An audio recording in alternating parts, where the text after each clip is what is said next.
Bismillahirrahmanirrahim. Assalamualaikum warahmatullahi wabarakatuh. Berjumpa lagi bersama Prod Podcast. Kali ini bersama saya Ismiatul Ramadianur atau Dian. Dan kali ini kita kedatangan tamu spesial dari Langsa dan dari Simelu. Nah, apa kabar Ibu? Ini ada Ibu Mulyani dan Bapak M. Rizwan. Atau sapanya Pak Moris ya Pak ya? Pak Moris. Bagaimana perjalanannya ke Banda Aceh? Alhamdulillah nyaman. Alhamdulillah, Bapak juga Pak ya.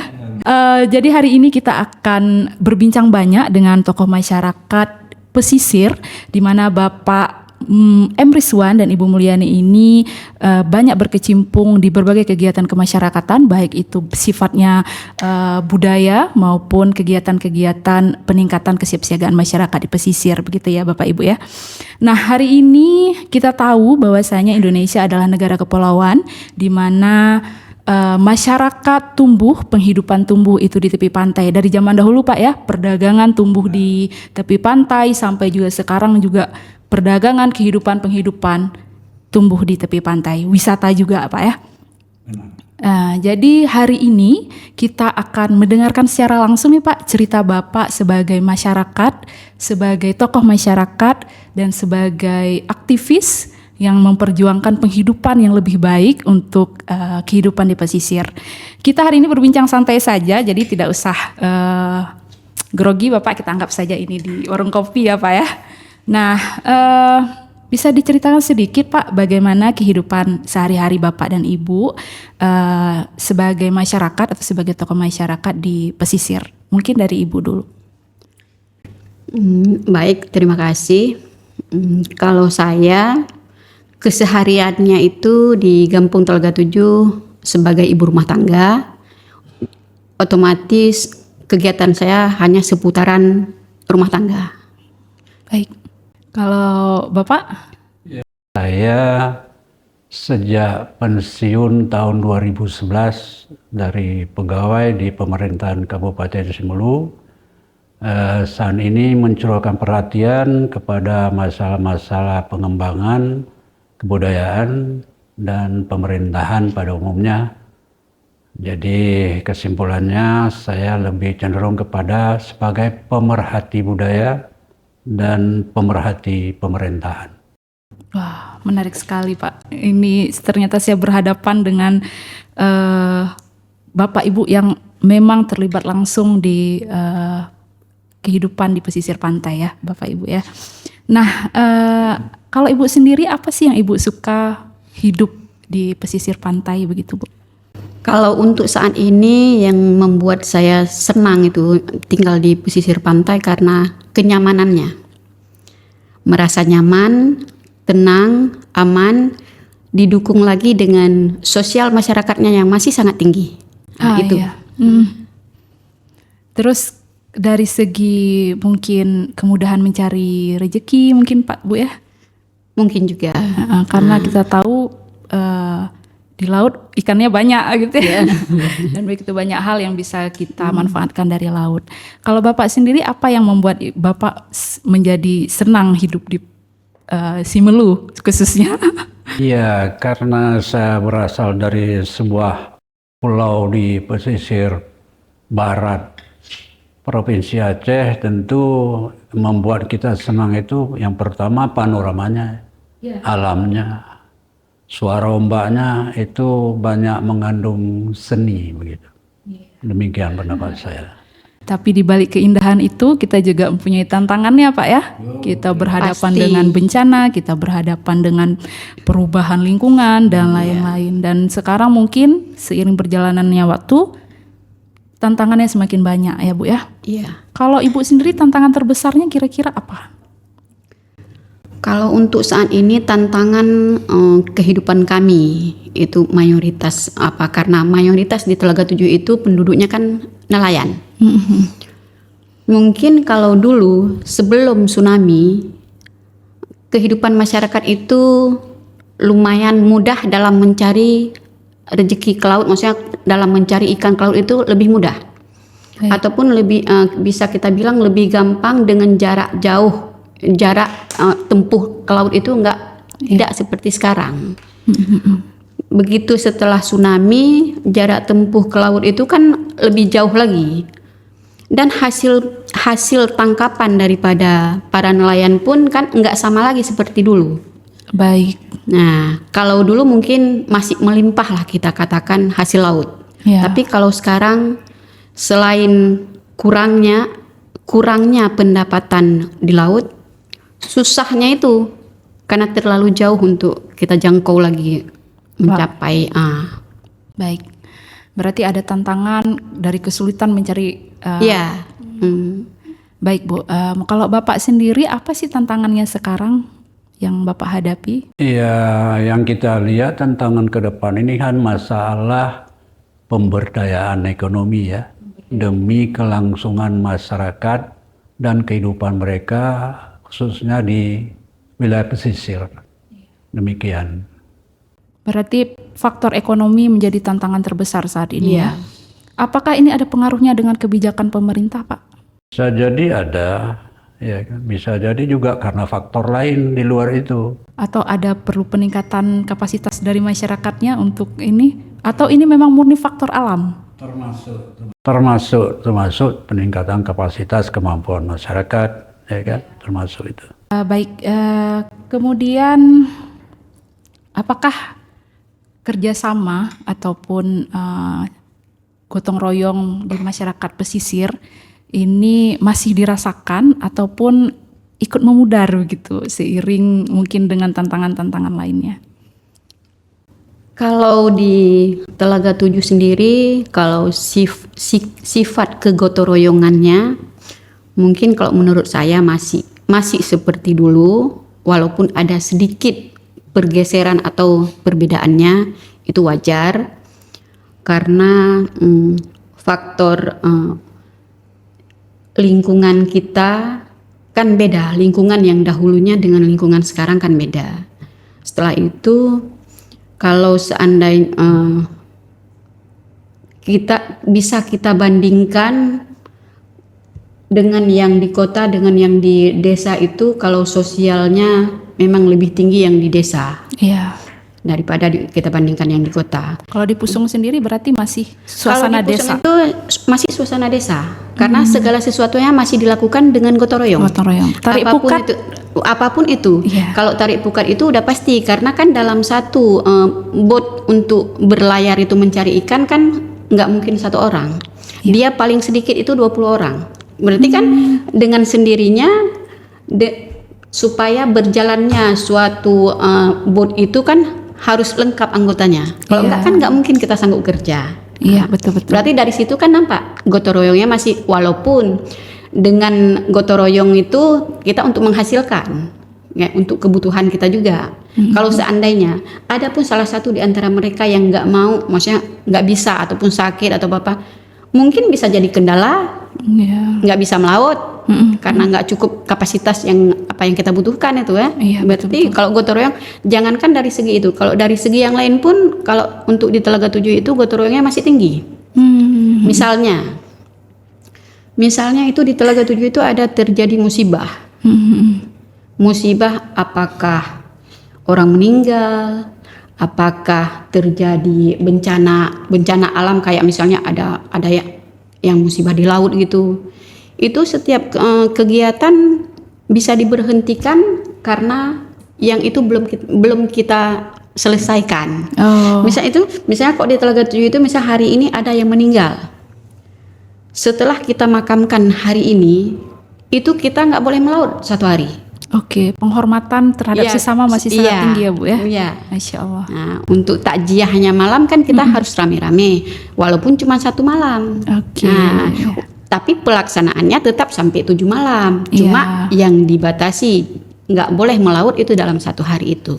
Oh, menarik sekali ya. Berarti satu pulau tidak boleh melaut setelah ada orang meninggal, ada musibah begitu ya. Jadi sedikit informasi, ini sahabat podcast ya, bahwasanya Ibu Mulyani ini tinggal di salah satu pulau di Langsa ya, di mana pulau ini cukup terpisah ya dari kota Langsa. Jadi memang mungkin penghidupan masyarakatnya masih sangat akrab satu sama lain. Dan kemudian ini kita beralih ke Bapak lagi, Pak Morris ya Pak. Kalau Bapak sendiri bagaimana kehidupan di Simelu? Simelu kan terbilang lebih luas ya pulaunya. Kedekatan, keakraban atau sifat gotong royong kerjasama ini masih terpelihara tidak Pak di? Ya, cara masyarakat kita kan ya masih pada dasarnya masih ada kegotoran itu dalam segala aspek kehidupan masyarakat atau aspek kehidupan sosial. Ya tadi ibu kita dari Telaga 7 ya menyebutkan apabila ada musibah salah seorang anggota keluarga yang lain juga ikut membantu. Ya kita juga demikian di sana.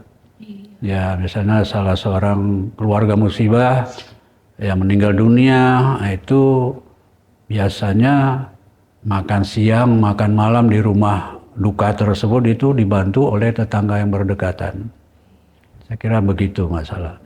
Oke Pak, itu berarti tentang kehidupan bermasyarakat tadi udah luar biasa, saling membantu tetap terpelihara. Bagaimana dengan kerjasama dalam menjaga pantai atau menjaga lingkungan?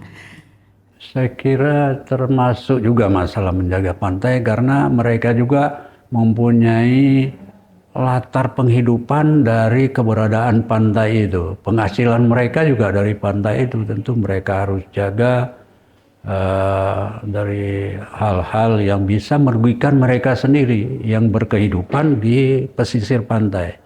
Misalnya dari abrasi, dari hal-hal lain lah. Begitu. Saya kira tentu harus dijaga. Kalau kehadiran komunitas-komunitas penjaga pantai begitu, kira-kira kalau di Pusong sendiri ada taruna khusus pantai gitu, ada nggak Bu kira-kira? Kalau untuk saat ini untuk di Telaga 7 itu masih menjadi suatu masalah yang untuk Gampung, karena di sana itu kan sampah setiap harinya kan pasti menumpuk, pasti nambah. Nah, jadi walaupun kita kumpulkan sampah, tapi kalau nggak ada tempat pembuangan khusus yang disediakan, setidaknya adalah dari pemerintah gitu atau pemerintahan Gampung atau gimana. Jadi dengan sendirinya kalau memang kita hanya menumpuk sampah di satu tempat, tapi nggak ada tempat pembuangan akhir itu yang jadi masalah sekarang untuk Telaga 7. Okay. Karena kita nggak tahu membawa kemana sampahnya itu. Sementara sampah setiap harinya bertambah. Wow, menarik ya. Iya. Permasalahan utama sekarang adalah tempat pembuangan sampah di Telaga 7 belum layak bisa dibilang Itu begitu. bukan yang utama permasalahan di Gampung kami. Ada masalah lagi. Ada masalah lain yang lebih penting lagi. Baik, silakan Bu. Mungkin bisa diungkapkan ini mumpung ada kesempatan. Permasalahan yang utama, yang sangat utama untuk saat ini di Gampung Telaga 7 itu masalah pemecah ombak. Pemecah ombak, baik. Ya, memang awalnya ada, tapi tidak maksimal. Kehadiran pemecah ombak berarti sebelumnya sudah ada. Sudah ada beberapa tahun yang lalu sudah pernah ada. Baik. Tapi tidak maksimal. Oke.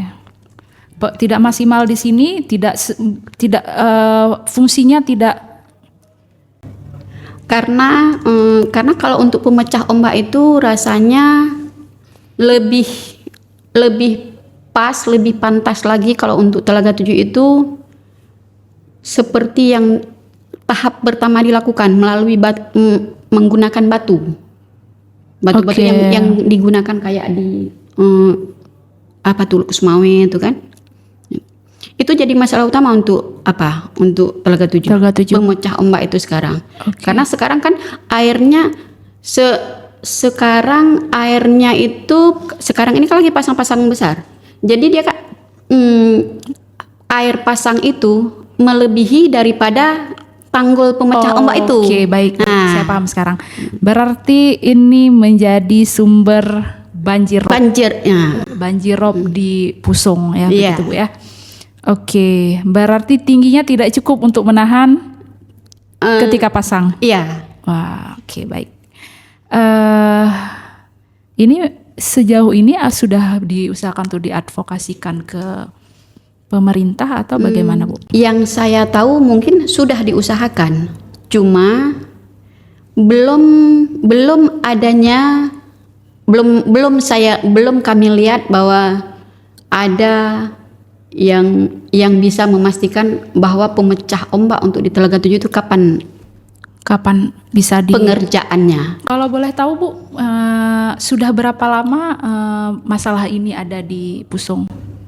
Berarti yang terakhir kemarin yang menggunakan goni itu sekitar tahun 2018 atau 2019. Dan itu sebelumnya pemerintah yang menginisiasi untuk pemecah ombak dari goni atau dari masyarakatnya sendiri Bu? Itu saya kurang tahu.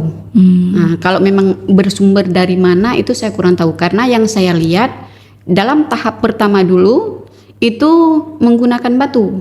Nah, menggunakan batu, tapi kenapa tahap kedua kan mungkin ada kendala yang lain, makanya digunakan goni-goni itu yang diisi dengan pasir. Tapi itu kan nggak maksimal kalau untuk laut lepas yang kayak di Telaga 7 itu. Oh iya, berarti perlu analisis lebih dalam Iya. lagi ya. Pemecah ombak yang seperti apa yang sebenarnya bisa melindungi Pusong, karena ini menjadi masalah yang berat juga Bu ya, karena Iya. ini mengganggu penghidupan masyarakat di Pusong sendiri. Baik Ibu, mungkin kita lanjut ke pertanyaan selanjutnya Ibu ya. Perubahan lingkungan, kita sekarang berhadapan dengan pemanasan global dan lain-lain, kenaikan muka air laut. Apa yang mungkin dari Bapak nih ya, apa perubahan besar yang Bapak rasakan mungkin dari zaman Bapak kanak-kanak sampai hari ini? Perubahan besar apa yang Bapak paling lihat dari pantai begitu, perubahan lingkungannya? Saya belum melihat yang terlalu signifikan ya perubahan pantai ini. Paling tidak itu hanya ditandai secara temporari, bulanan ya, seperti air pasang surut, pasang naik itu, tapi itu lumrah lah untuk di daerah-daerah pesisir pantai ya. Jadi khususnya untuk Simelu belum ada lah pesisir pantai, apalagi lokasi-lokasi perumahan penduduk yang pada umumnya juga hampir 100% di daerah-daerah wilayah pantai. Persoalan pengamanan pantai belum ada yang sangat signifikan. Oke, bisa dibilang masih adem ayem ya Simelu ya. Kalaupun ada permasalahan, kalaupun ada persentasenya kecil, boleh dibilang hampir tidak ada. Kecuali pun kalau ada orang membuat misalnya kolam tempat tambatan perahu supaya perahunya bisa aman masuk. Paling itu aja, dibuat talut-talut gitu kan. itu tidak sejauh ini tidak menjadi masalah atau? Iya, tidak jadi masalah. Oke, baik Pak. Terus juga bagaimana Bapak dan masyarakat ya dalam hal ini menjaga kebersihan pantai? Kita tahu tantangan terbesar kita menjaga pantai. Sudah indah tapi kita tidak mampu merawatnya ya Pak ya. Kalau dari Simelu sendiri, bagaimana tetap menjaga pantai Simelu ini supaya tetap menjadi daya tarik untuk wisatawan, untuk masyarakat Simelu sendiri? Iya, di Simelu tentang perawatan pantai atau kebersihannya, kendati pun tidak keseluruhan, tapi ada juga yang pemilik pantai atau pada umumnya termasuk dalam area kebun kelapa mereka. Mereka sendiri yang menjaga kebersihannya dan mereka yang membersihkan. Nah, contoh, ada satu teluk di sana namanya Teluk Busung. Di sana ya kebetulan ada juga resort atau tempat rekreasi juga yang milik perorangan, tapi itu digaji. Penduduk di situ digaji untuk menjaga kebersihan. Ya itu jadi tergantung kepada pemiliknya gitu. Berarti pertumbuhan pariwisata di Simelu tidak mengotori pantai sejauh ini Pak, bisa dibilang seperti itu? Secara keseluruhan tidak. Berarti mungkin pengelolaan ataupun terdapat peraturan dari daerah yang dipatuhi oleh masyarakat mungkin ya. Kalau di Pusong tadi sedikit Ibu sudah mengulas ya. Ini menjadi masalah besar berarti. Di sini permasalahannya hanya di ketersediaan tempat penampungan sampah atau memang dari kebiasaan masyarakat dalam membuang sampah? Kebiasaan bisa juga kita katakan kebiasaan. Tapi pernah dulu tahun 2022 inisiatif daripada Kecik Gampung itu membeli sampah. Wow, Nah, keren. membeli sampah. Habis dia beli dari masyarakat, itu dalam seminggu itu bersih Kampung Telaga 7. Kemudian sampah yang dibeli itu kan harus dibawa ke tempat terakhir pengolahan itu. Berarti pernah dibeli 2 kali kalau nggak salah, pernah dibeli dengan Pak Kecik. Kemudian terhambat karena mungkin nggak tahu lagi tempat penampungan yang setelah dibeli kita harus bawa kemana. Oke, itu maksudnya Pak Kecik dalam hal ini tentu Gampung ya, pemerintah Iya. Gampung membeli sampah itu untuk kemudian diolah lagi begitu Bu ya? Mungkin. Nah, mungkin ada tim khusus yang minta mungkin untuk dibelikan sampah. Tapi setelah itu, setelah 2 kali kok nggak salah program itu dijalankan, kemudian saya lihat udah Penampungnya nggak ada mungkin ya? mungkin itu yang jadi kendala. Sampahnya berarti sampah sudah terpilah begitu Bu ya? Kalau yang waktu dibeli itu belum. Belum. Jadi belum. berapapun sampah Iya, tetap dibeli. dibeli. Oh, wow. Itu pernah. Itu di tahun berapa kalau boleh tahu? Kalau nggak salah tahun 2022 atau 2021. Oh, pernah Itu ya. pernah. Itu program pemerintah atau ada lembaga swadaya masyarakat yang memprogramkan itu atau bagaimana? Atau inisiatif dari Gampungnya sendiri nih? Mungkin bisa saja inisiatif karena kan kita nggak tahu pasti siapa yang apanya itu kan. Mungkin Pak Kecik mungkin dia kan punya jaringan untuk untuk dibawa kemana ini sampahnya, berarti makanya berani mungkin dia beli. Iya. Kalau tidak berarti sampah ditumpuk begitu saja di lingkungan begitu ya Bu ya? Iya. Dibakar palingnya? Iya, paling dibakar. Tapi kan nggak mungkin semuanya harus kita bakar. Betul. Apalagi sampah. Iya. Apa tidak ada pelatihan misalnya seperti sampah organik dirubah menjadi pupuk begitu, pernah nggak Bu kira-kira? Pernah. Dan apakah dilakukan oleh masyarakat? Itulah itu pernah, tapi pelaksanaannya yang enggak. Tindak lanjut setelah dilatih. Itu yang benar. Itu menjadi masalah klasik Iya. bagi kita semua. Baik Bapak Ibu, kalau dari perubahan iklim ini dalam arti seiring pemanasan global dan lain-lain kan terjadi perubahan juga seperti kenaikan muka air laut dan cuaca ekstrim. Tentu berdampak juga pada bencana begitu Pak ya. Apakah ada Ibu rasakan peningkatan intensitas dari bencana itu sendiri seperti mungkin angin ataupun dari sebelum mungkin di 20 atau 30 tahun yang lalu dan dibandingkan dengan sekarang, mungkin dari Bapak dulu Pak? Ya, saya kira memang tidak ada perubahan yang sangat sangat mencolok atau sangat kentara ya. Program perubahan iklim ini bisa saja berpengaruh terhadap ya cuaca, memang pasti yang pertama cuaca.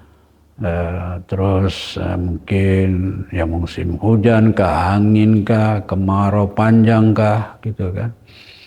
Tapi itu semua bisa diatasi dalam kehidupan sehari-hari gitu.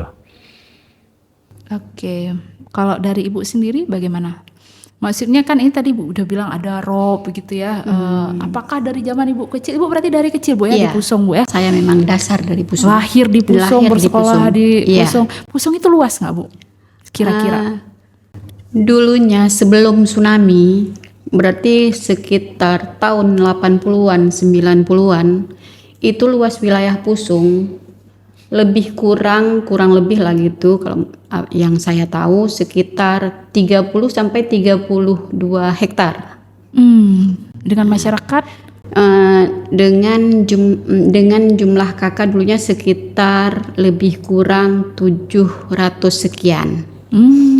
Setelah tsunami dan dengan adanya abrasi, luas wilayah Gampung Telaga 7 untuk saat ini tinggal sekisaran 6 sampai 7 hektar.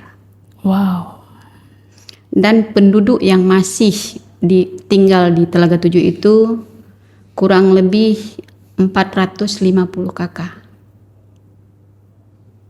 Seiring perubahan dari luas ini juga berubah juga. Juga berubah penduduk karena ada yang sebelum waktu abrasi kan ada himbauan dari pemerintah itu untuk pindah ke relokasi Lok Bani.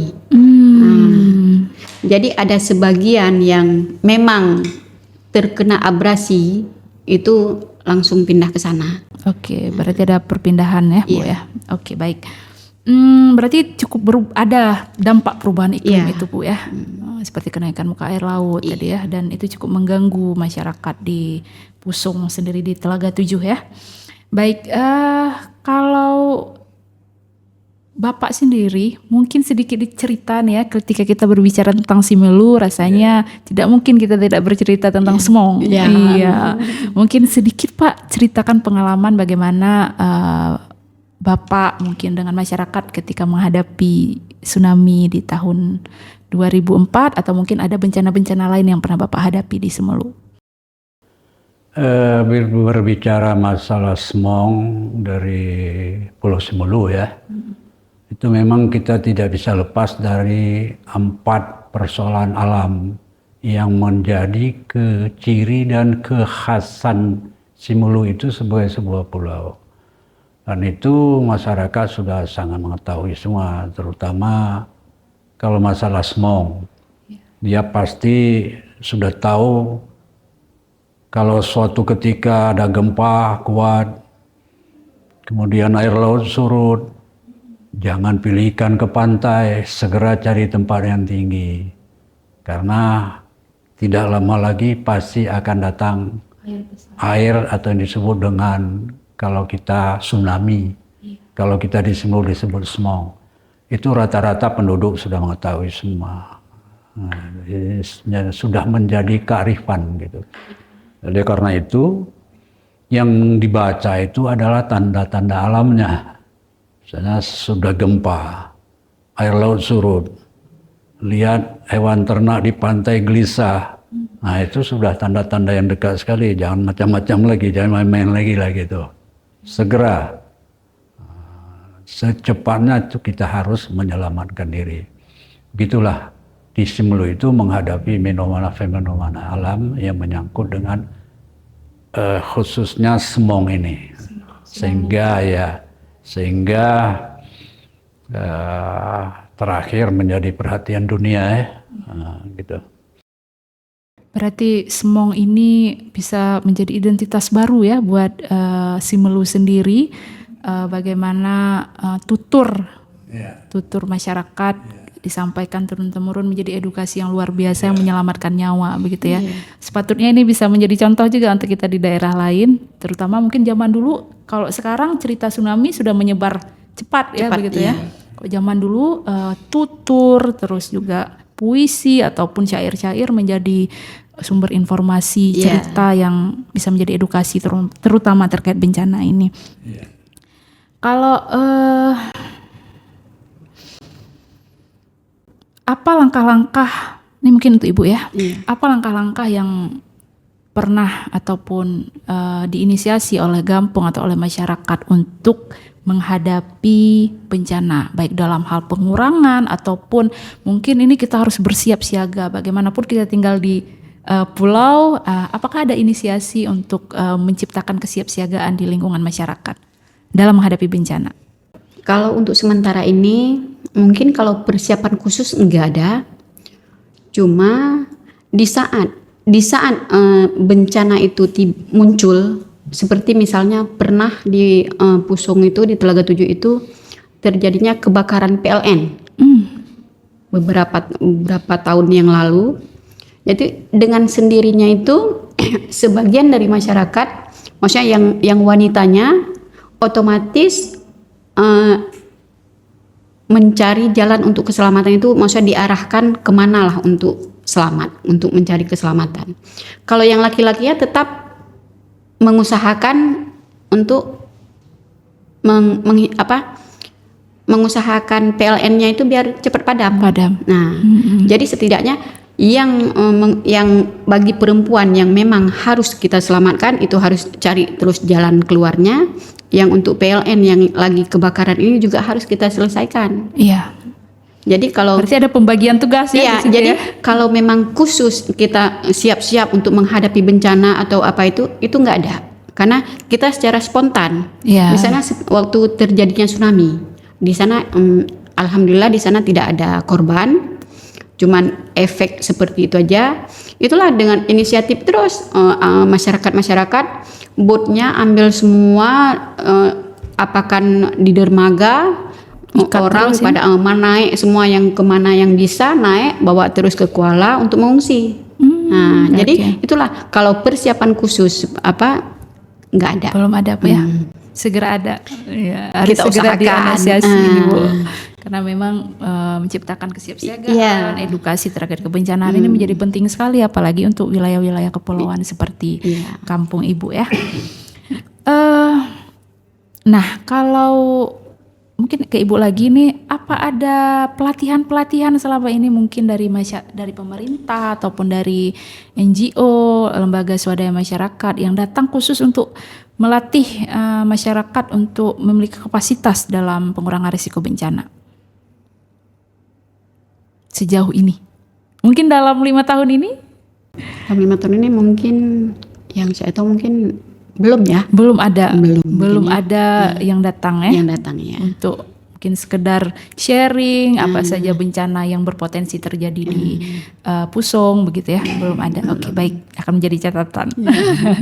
Kalau dari Simelu sendiri Pak, bagaimana selain tadi kita sudah mewarisi Semong sebagai edukasi yang luar biasa untuk masyarakat, ada tidak sih tindakan-tindakan lain atau upaya-upaya lain dari pemerintah ataupun dari LSM yang bergerak di Simelu? Ya, dari pemerintah hanya mengarahkan kepada jalur-jalur evakuasi saja di mana-mana daerah ketinggian gitu. Jadi itu saja. Sedangkan yang lain seperti melihat tanda-tanda alam tidak khusus memang diberitahu. Tapi karena penduduk itu sudah tahu semua. Ya, gitu. Dan ketika pasca tsunami juga NGO belum ada juga memberi pelatihan-pelatihan tentang mitigasi bencana khususnya gempa dan tsunami ini. Nah, tetapi kita melihat terakhir-terakhir ini kalau ada acara-acara atau sekolah-sekolah, mereka membuat teatrikal Semong. Jadi itu juga sebagai edukasi juga terhadap mitigasi bencana khususnya gempa bumi dan tsunami. Baik, berarti intervensi dalam hal budaya ini menjadi suatu program yang terus dikembangkan ya di Simelu. Dan sebagai tambahan, kita juga membuat lirik lagu yang kita ambil dari pesan-pesan leluhur dalam menghadapi atau pasca Semong 1907. Kita kutip pesan-pesan itu, kita jadikan narasi atau lirik pantun-pantun. Ya, pantun ini kita gubah menjadi lagu. Sehingga dia lebih mudah masuk ke kaula muda. Ke dunia musik, dunia muda, dan mudah dicerna, mudah diterima. Gitu. Benar-benar Pak. Jadi memang kita harus mengikuti perkembangan zaman ya Pak ya. Kalau mungkin seni yang dulu dibawa oleh Semong sudah mungkin kurang laku ke kaula muda ya. Kita harus mencari cara nih supaya ada cara baru untuk anak masuk, muda juga suka dengan seni ini. Luar biasa sekali memang ini Simelu sebagai contoh edukasi kebencanaan mungkin terbaik ya nih sedunia nih. Oke Pak, mungkin selanjutnya ini apa sih yang paling Ibu butuhkan dalam menjaga keberlanjutan dari kehidupan dan penghidupan Ibu di pesisir? Seperti yang saya katakan tadi kan, Karena permasalahan utama untuk kampung kami Telaga 7 itu kan pemecah ombak. Karena tanpa adanya pemecah ombak, ketenangan kita yang tinggal di desa itu kan kurang, bukan nggak ada, tapi kurang. Jadi dengan sendirinya saya sebagai masyarakat kampung Telaga 7 mengharap, sangat-sangat mengharap kepada pemerintah Kota Langsa, karena saya di wilayah Kota Langsa, pemerintah provinsi, serta pemerintah pusat, agar kiranya sesegera mungkin bisa menyalurkan keinginan masyarakat itu yang berbentuk tanggul yang kami bilang itulah pemecah ombak itu, karena Kampung Telaga 7 itu juga merupakan salah satu desa dari wilayah Langsa Barat. Langsa Barat. Berarti pemerintah Kota Langsa kan termasuk pemerintah yang juga milik kami. Iya, benar. Nah, begitu juga dengan provinsi. Berarti kami ini juga termasuk salah satu masyarakatnya. Tentu saja. Nah, dan begitu juga dengan pemerintah pusat. Berarti kami ini kan masyarakatnya, rakyatnya yang memang butuh perlindungan daripada orang-orang yang memang sedang berkuasa yang untuk bisa melaksanakan apa yang diinginkan masyarakat. Kan itu. Siap. Iya. Karena kalau menurut saya, kalau hanya satu kepala desa yang memikirkan masalah pemecah ombak di Telaga 7, sampai kapanpun itu nggak akan berhasil. Tapi dengan adanya kepala dari kepala desa, ditambah lagi dengan kepala daripada pemerintah kota, kemudian kepala daripada provinsi daerah, apalagi ditambah dengan pemerintah pusat, berarti insya Allah itu tidak mungkin, nggak ada hal yang nggak mungkin untuk terlaksananya pelaksanaan pemecah ombak untuk Kampung Telaga 7. Baik. Itu harapan yang utama bagi kami masyarakat Telaga 7 melalui lidah saya untuk saat ini. Baik, berarti memang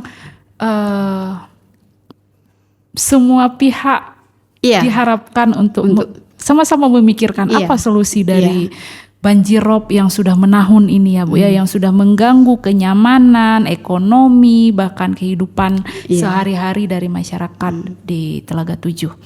Baik, semoga ini tersampaikan dan didengarkan oleh pihak-pihak yang mungkin pemerintah di sini pihak paling utama yang kita harapkan, dan mungkin ada pihak-pihak lain yang juga ingin punya kuasa atau punya jalan untuk ikut andil dalam hal ini. Karena ini permasalahan masyarakat harus kita pikirkan bersama ya. Iya. Kalau di Semelu sendiri Pak, apa kira-kira yang saat ini paling dibutuhkan oleh masyarakat, baik itu dalam penanggulangan bencana, dalam menghadapi bencana, sampai kepada pemeliharaan mungkin situs ataupun semong itu tadi sendiri? Saya kira yang pertama yang berkenaan dengan kearifan lokal tentang mitigasi bencana yang disebut dengan semong ini. Ya, yang pertama ada sebuah legalitas edukasi atau pendidikan mitigasi bencana oleh pemerintah ke sekolah-sekolah. Ya, sekolah-sekolah melalui Perbu misalnya kan, sehingga menjadi salah satu dari pelajaran muatan lokal ya. Tuh, bagaimana menghadapi bencana, ya, apa tindakan yang harus diambil, bagaimana tanda-tanda alam yang akan menimbulkan bencana tsunami. Itu saya kira harus, karena pertama semong ini juga sudah menjadi milik dunia, sudah sangat dikenal. Yang kedua, pemerintah Republik Indonesia sudah menjadikan dia kearifan ini sebagai warisan budaya tak benda. Jadi sewajarnya edukasi ini terus berkelanjutan ke bawah ya, melalui pendidikan muatan lokal gitu. Nah, selanjutnya kita mengharapkan pemerintah terutama juga provinsi. Secara luas kita sudah waktunya menggunakan kosakata kita sendiri yang menyatakan tsunami itu sebagai smong gitu. Jadi untuk peringatan tsunami 2025 misalnya, ya tidak ada lagi peringatan tsunami, yang ada peringatan smong, ya gitu kira-kira harapan kita. Ya, supaya Semong tidak hanya dikenal sebagai suatu kearifan lokal, tapi juga sebagai bahasa, bahasa ibu kita. Tsunami adalah Semong, begitu ya. Ini sebuah harapan yang luar biasa ini. Selanjutnya Pak, mungkin sedikit lagi ini, apa pesan yang ingin Ibu sampaikan kepada pendengar? Mungkin sesama teman-teman yang juga hidup di pesisir begitu, harapannya atau ya pesan-pesan lah Bu. Mungkin kalau saya ya hanya bisa menyampaikan kepada masyarakat saya sendiri, masyarakat Kampung Telaga 7, walaupun sampah menjadi masalah besar, jadi kita usahakan bersama sebisa mungkin kita kurangi sampah, sebisa mungkin dengan adanya pengurangan dari kita per individu itu secara otomatis dengan ada kesadaran kita sendiri untuk mengurangi sampah ataupun bagaimana caranya untuk menghilangkan sampah. Itu cara apapun yang kita gunakan, asal sampah itu tetap berkurang, jangan bertambah. Kalaupun bisa yang sampah-sampah yang memang menghalangi pandangan kita itu, kita usahakan gimana caranya biar sampah itu nggak ada. Ya, berarti mulai dari kesadaran individu terlebih dahulu ya Bu ya. Iya. Karena mau kita sediakan tempat sampah bagaimanapun, kalau individu punya produksi sampahnya luar biasa ya, akan sulit menjadi PR yang terlalu berat ya bagi masyarakat, bagi pemerintah dalam hal ini. Kalau Bapak sendiri apa kira-kira pesan yang ingin disampaikan kepada pendengar kita semua ini? Ya. Saya di tengah globalisasi dunia ya saya kira yang menjadi tumpuan pokok terutama dalam hal ini pemerintah adalah pemberdayaan ekonomi, dalam hal ini pembangunan ekonomi kerakyatan, ya kan, dari segala aspek, jadi supaya masyarakat bisa hidup lebih baik, lebih sederhana, lebih sejahtera. Dengan itu akan mengenyampingkan atau akan meminimalisir ya ekses negatif dalam kehidupan sosial masyarakat. Jadi sehingga kehidupan kita bermasyarakat akan lebih tenang. Ya, pemerintah juga dalam memanage pembangunan pemerintahan juga akan lebih tenang, nyaman dan fokus serta selesai gitu pembangunan. Ya, itu harapan saya. Baik. Berarti memang pemberdayaan ekonomi menjadi baik itu kreatif, pariwisata salah satunya Pak ya. Pariwisata yang ramah bencana begitu ya, yang menjadi salah satu harapan juga dari Pak Morris ini. Semoga bisa didengar ya oleh berbagai pihak. Mungkin apa yang Bapak sampaikan di podcast ini, Bapak Ibu sampaikan di podcast ini akan menjadi pelajaran yang sangat luar biasa bagi siapapun yang mendengar, karena cerita di pesisir menjadi salah satu yang tidak pernah kehilangan daya tariknya Bu, Pak. Jadi apalagi kami yang juga kita sama hampir rata-rata orang di Aceh, di Indonesia ini berkehidupan di pesisir atau di tepi perairan seperti sungai begitu ya Bapak Ibu ya. Jadi setelah kami mendengar tadi cerita Bapak Ibu, sampailah kepada kesimpulan bahwasanya selain kita berhadapan dengan keindahan alamnya, kita juga berhadapan dengan begitu banyak tantangannya. Dan tentu saja di setiap masyarakat memiliki harapan-harapan yang luar biasa dari tantangan-tantangan yang sudah lahir tadi. Ada ibu juga yang berhadapan dengan pemecah ombak yang tidak pernah selesai permasalahannya, juga Bapak jadi dalam hal pemeliharaan kearifan lokal yang sudah ada, dan bagaimana pendidikan kebencanaan juga seharusnya menjadi hal yang harus serius ya kita upayakan bersama. karena mewarisi pengetahuan ini adalah salah satu tindakan mempersiapkan kesiapsiagaan dari level terkecil, dari keluarga dulu, baru ke sekolah, kemudian dari seluruh masyarakat. Semoga juga harapan-harapan Bapak tadi didengar oleh pihak-pihak berwenang atau pihak siapapun yang peduli akan masalah ini. Mungkin dari kami podcast senang sekali bisa berbincang dengan Bapak dan Ibu, dan begitu banyak pelajaran yang bisa kami dapat hari ini. Kita akhiri podcast kita hari ini. Saya Ismiati Ramadianur undur diri dari podcast. Kita jumpa lagi di edisi-edisi selanjutnya. Assalamualaikum warahmatullahi wabarakatuh.